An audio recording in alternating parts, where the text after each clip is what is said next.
Hello, everyone. Welcome to our next event on driving business in Botswana. Very, very, very excited to have here the leadership of ANB, and we're going to hear a lot more about them in just a moment. For those of you joining us for the first time, Empower Africa is a business community with a mission to drive investment, trade, and job creation in Africa. We believe in trade over aid and that business is the best way to create sustainable and scalable solutions, and of course, enhancing the communication and collaboration between everyone. So, as you all know, we've done a lot of events with entrepreneurs, investors, and really throughout the continent. And Botswana is, of course, one of the most interesting countries on the continent, if you ask me personally.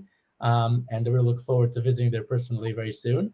But please, I want to give the stage here to my three to start presenting ANB and the wonderful work that they're doing and they're working with, and also what they're working on. And of course, we have here two other members of the senior leadership. We'll present them in just a moment. So please, my three. Thanks very much, Shai, and greetings to everybody from around the world who's joined this forum to support the Botswana narrative on enterprise development. As Shai has said, my name is Maitri Sambashivan George. I'm an investor, a finance leader, a chartered accountant, a mother, a wife, and I sit on a couple of boards as well. I also happen to head up investments for Angel Network Botswana, which is a COVID baby by all accounts. So it took birth around the turn of COVID. And so we're quite young, but we're very happy to say that we've made very tangible progress into investment, both within the Botswana economy, early stage startup enterprises, as well as across the African continent. ANB, as we call ourselves, Angel Network Botswana, is premised on three key pillars. And those pillars are networking, mentorship, and of course, investment or deal flow into startups. And I'm very happy to say that after the efforts that we've made into connecting all the dots between the startup ecosystem in terms of the founders themselves and their business concepts, into the government state-owned enterprises that are part of this ecosystem, and all the way through to the investment community, we'll be probably recording about just over $1 million pula worth of investments into Botswana-owned founded startups during 2021 alone, which will be our first major year of investment. And we really look forward to building on that success in subsequent years in collaboration and partnership with the likes of Empower Africa globally, as well as the Botswana government and all its agencies locally. Thank you. Fantastic. Fred, you want to go next? Hi, everybody. Fred Mount is my name. So I am also part of the Angel Network Botswana team. My role is as a board member. I head communications. In my life, I'm an entrepreneur. I am a father as well of three. I think I'm involved in about 4 or 5 businesses, within Botswana and the SADC region. It's been a fantastic, year and a half odd of ANB. From the formation, seeing the organization, seeing more and more people interested in taking part, as investors, and also then getting to spend more and more time working with entrepreneurs, either as somebody providing advice or as a mentor and things like that. And I do see some great things coming from the collaborations we're looking to form with, as Mike mentioned, Empower Africa, and with the parastatal organizations we formed partnerships with in Botswana, and the private as well, going forward and things like that. Thank you. Fantastic. And Mr. Mahobe, please. Yeah, hello everybody. I'm privileged and honored to be part of this panel. As I said, I may have been mentioned earlier, I'm an entrepreneur. I currently run 11 business entities, including restaurants, mainly active in the, in the property development space. We acquire properties and so on and so forth. I'm a founder member of Angel Network Botswana, which we started, like Maitri mentioned, at the beginning of COVID. And we are very proud that it is growing, and we have been able to get involved in quite a number of startups. Our modus operandi is very straightforward. Essentially, we identify a young entrepreneur who has interest in growing, and then that entrepreneur is referred to people like Maitri, who will help them make their enterprise investable in terms of going through the basics, whether it's accounting, setting up systems and so on and so forth. And as head of the mentorship committee with Mr. Gurumuti, we then take them through and we try to then mentor them and try and direct them in terms of guiding them as to what to do to set up their businesses in such a way that it's investable and it's scalable. That's basically what you do. We have people like Fred and others who will then take the entrepreneur through those motions.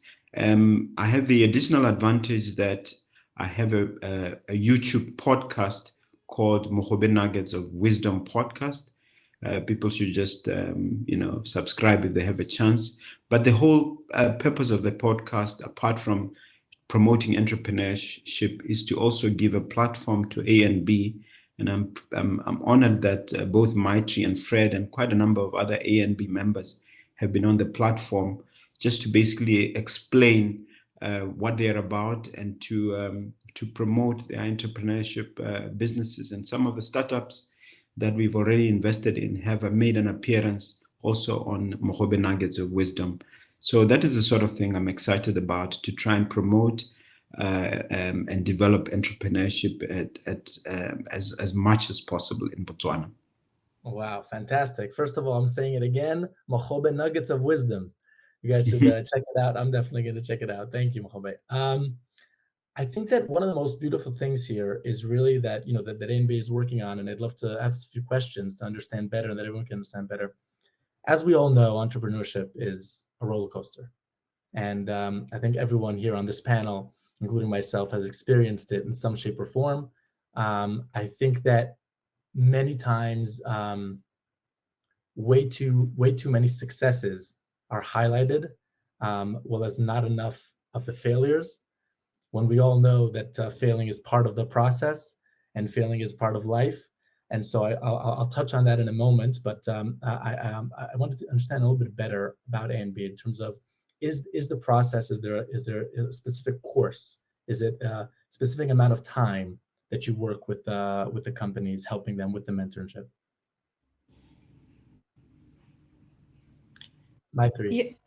Yeah, maybe I'll just take that quickly. Look, it's very much by design, in the sense that it depends entirely on the state of the enterprise that comes, where it's at in its life cycle, how much traction it's achieved, primarily also the team that's behind it, the founder or the co-founders, where they're at in their headspace, how much have they bootstrapped.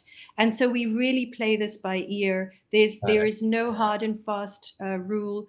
And I think, that's the beauty of how we've approached it, is we are so open to absolutely any kind of configuration, all the way from a completely tech-enabled business or tech-heavy business to one that has zero tech touch, but solves a real problem, right, in the economy.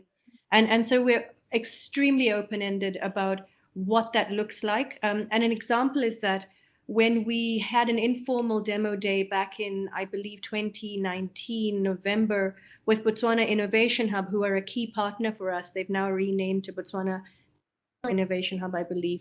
And they hosted us at their premises pre-COVID, obviously. One of the who pitched on the day had a great business idea. She makes organic, natural skincare products. Fred is actually a long-standing mentor of hers. And so the business idea she had was good in action, but she wasn't yet investable. And so Fred and a couple of other angels said, look, we'll mentor you. Fast forward 2 years down the line, we are going to close an investment into her business, hopefully this month or next month, and are looking to attract further grant funding for her off the back of an ABAN initiative as well, so with Catalytic Africa. And that mentorship took over 2 years, but we sometimes have startups where the founder has everything sorted, and they're ready to go to write a deal in like the next 4 weeks, subject to due diligence. So it really depends. That's beautiful. I really think, look, when you have a tailor-made ability to be so agile, that's the best. That's fantastic. It's interesting to see that throughout the past 2 decades or so, when really startups and entrepreneurship all over the world within innovation has just been skyrocketing, right?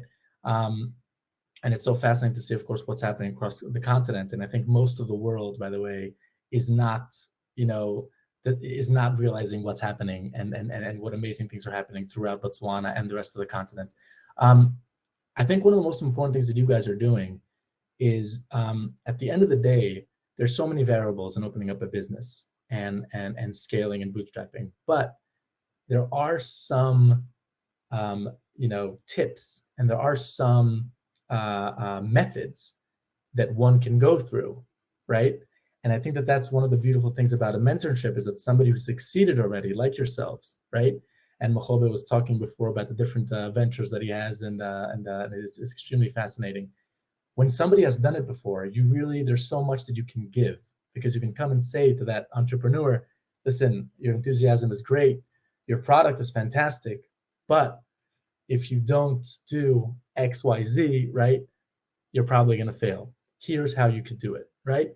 And then we have this like set of skills or tips that can help an entrepreneur get, maybe 80% of the way. Because at the end of the day, a lot of it is timing. The product may be too early, maybe too late, right? Too much competition and so on. I'd love to hear from you guys. What are some of these tips that come to your mind? That you would say to on an elevator pitch, maybe, of like a tip for entrepreneurs, right? Okay, I'll take this. I think Mr. Mahobe and I actually covered some aspects of this during an interview we had on the Mahobe magazine. But I'll just sum it down from the 10 points we covered that time to probably just maybe 3 things, and to be more specific. A lot of the times when someone comes to me, speaks to me about they have an idea on a business, they have equipment or whatever it is. The first thing that I'm normally interested in is the research that's actually gone into determining what area of business you want to get into, be it fintech, manufacturing, property tech, or just property, or whatever it is. What research has driven you to venture into this idea? I'd like to see the metrics, the numbers in terms of who you're trying to service, where are these people that you're trying to service. From there, for me, the next breakdown goes into obviously the planning. I'll speak from a manufacturing point of view. So I have a couple of people who come to me and say, I want to set up a manufacturing plant, right in the heart of Gaborone. And my first questions in that particular point is to sit down and say, does your product need, is it a customer facing product, or is it something that you can make someone and ship it into the city? So that if once it's a customer facing product, obviously then it makes sense to put it in the middle of the city. If it's not, city, what do you mean? Out of the city, reduce your overheads and really focus on production. So this is when we talk about the planning aspect in terms of how you actually want to bring this particular product to life. And then the last part, at the end of the day, for me, execution. I think we sometimes have conversations with Maitri as well, where someone can come with this wonderful idea and they want to spend 1 million pula on manufacturing a product. But then we look at it and say, is there a way for you to actually execute this better and more in a more economical manner? So, i.e., the equipment that you're highlighting in your proposal, can you cut and things like that. So I think for the main things, it's research, execution. If you can cover those 3 things, you can expand on them, as you see fit, in order for you to deliver that. Fantastic. Thank you. Mahobe, do you want to add something before we wrap it up? Like Fred correctly pointed out, yes, on Mahobe Nuggets, we do cover this. Actually, when we started the Nuggets, I had a 10-point system, which I'll just run through very quickly. 1, in terms of how to do a successful pitch. We take the the would-be investee and just run them through this. Before you appear before a whole bunch of angels, can you just tick the boxes in terms of, are you sufficiently confident about the business? Do you understand what you're about? Number one. Number two, when you do pitch, involve the investor early, indicate whether there's a debt proposition or it's equity proposition. Right. Make it clear at the beginning. Number three, show that you have mastery over your subject. Some people may require to do additional courses to brush up and to know a little bit more about what they are talking about. And then, of course, number four, proof of concept, which venture capitalists call traction. It's very important to cover that and to be ready with that. And then five, we ask them to be visionary, very visionary in terms of what's going to happen. You have to paint a picture. How is the investor going to benefit? What are you saying 3, 5, 7 years down the line? Have that sort of outlook. Number six, what are the pain points? Where have you had difficulties? Where do you think you're still challenged? Be open when you pitch about the pain points, what you're working on. Number seven, focus on, try and be focused, because mostly you'll be thrown a few questions. Don't get distracted. We try and show them, me and Guru Muti will try to empower them in terms of making them, it ties into the first point about confidence, but don't be distracted by questions. Number eight, have samples or props, or even if you like, you could say prototypes ready, depending on whether it's a service or whether it's it's a manufacturing concern that you are thinking of. And then number nine, demonstrate how you're going to utilize the funds. Quite often, young entrepreneurs don't actually indicate to investors. They say, I need $1 million, I need $500,000, but they don't show how that is going to come in and be actually applied once the business starts. Number 10, and finally, show that you are personally involved. We've had some entrepreneurs saying that they're going to appoint a CEO and other people. So most investors want to be sure that you have skin in the game, you're committed from the beginning, and that have to demonstrate that. So that's a compressed version of what we take the investor through, the investee through. Fantastic. Wow, great words of wisdom. Thank you very much, everyone. We're now going to move on to the Q&A session. So I'm sure a lot of people have some great questions. And yeah, thank you very much for those insightful points. And stay safe and healthy. Thank you for joining us. And yeah, we'll move on to the Q&A and then some more networking. Thanks for having us. Thank you. Sure. Bye-bye.